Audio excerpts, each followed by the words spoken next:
anyway, the league got started, and people from out of town were coming to see these games, so that the next year in 1951, that little leagues were started in Danvers and Peabody and Salem and Lynn and some other places.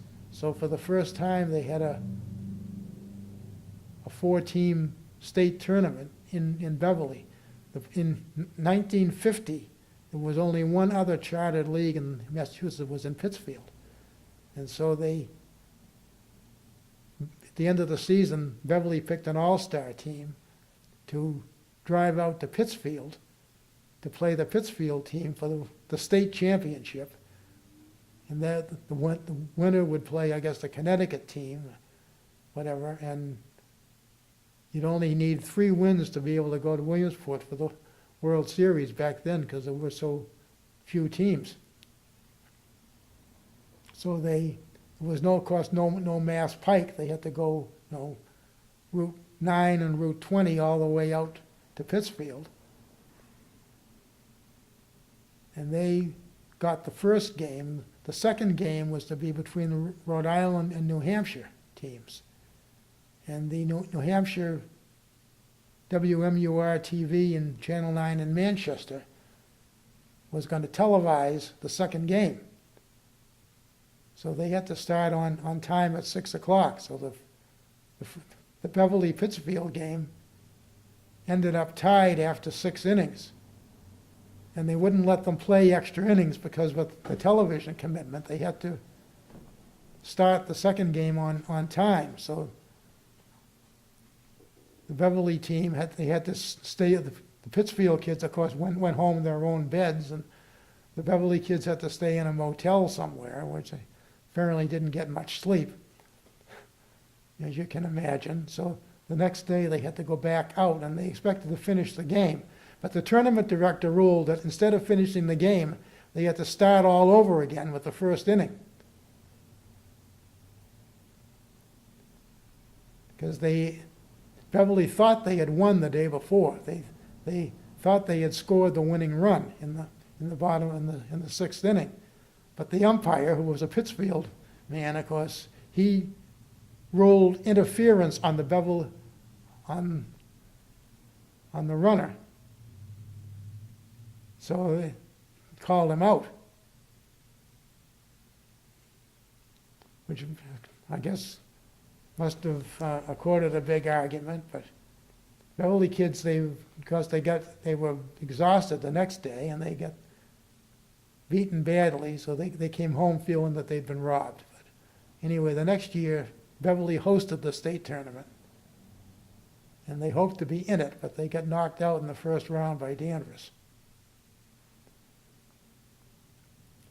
But Little League grew in Beverly eventually from the original league to 3 leagues, American, National, and Federal. And then it was reorganized in 1984 back to 2 that they called East and West. And for a long time, Bessie Baker Park was their primary field, along with Vittori Park in North Beverly.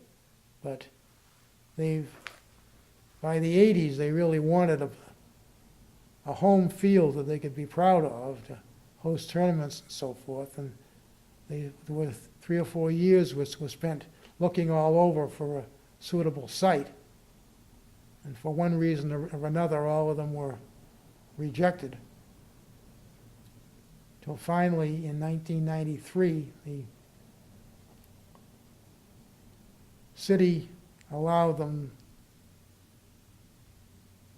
to take a long-term lease on the old, what they call the old Centerville playground on the 128 exit ramp, and build a home field complex there. So they went out,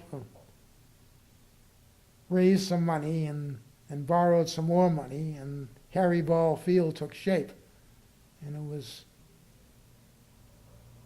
opened fully in 1994. Of course, nobody playing now or any of the parents can remember when it wasn't there. They forget that the city built it when it actually was done by, was a lot of volunteer effort and a lot of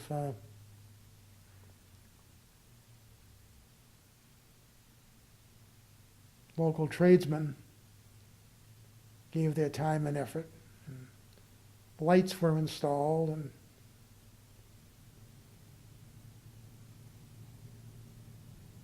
a clubhouse with refreshment stand and toilets. And got a paved parking lot eventually, so that it's really quite a showplace. But it all started back in 1950 with a handful of men with an idea.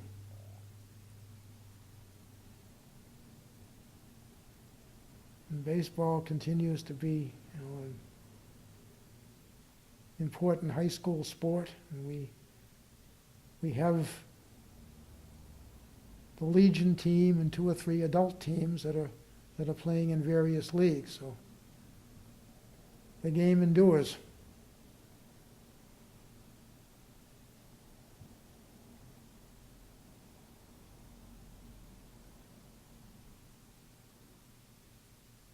I guess I've probably talked enough.